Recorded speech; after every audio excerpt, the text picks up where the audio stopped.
Did you know that the CS sensor has a direct UART output and is directly generating a UART signal? So there's no need to use an additional analog-digital converter in between the sensor and the controller. As you can see here in this example with an Arduino board, I have a direct digital connection to the CS sensor.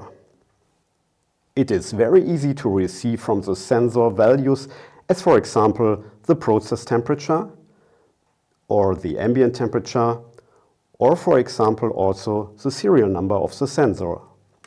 And it's also very easy to do settings as, for example, changing the emissivity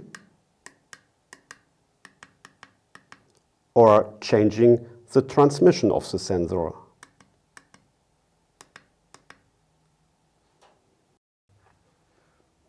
You can find all commands for the programming in the CS command list, which you can find in the software directory of the Compact Connect software or in the download link under this video. Here you can find all read commands, for example, to read the process temperature, and you can also find all set commands, for example, to set the emissivity or the transmission of the sensor. You can also read and set alarm states. As you can see, it is very easy to implement the commands in the source code for the Arduino board and to program functions as, for example, to ask for the process temperature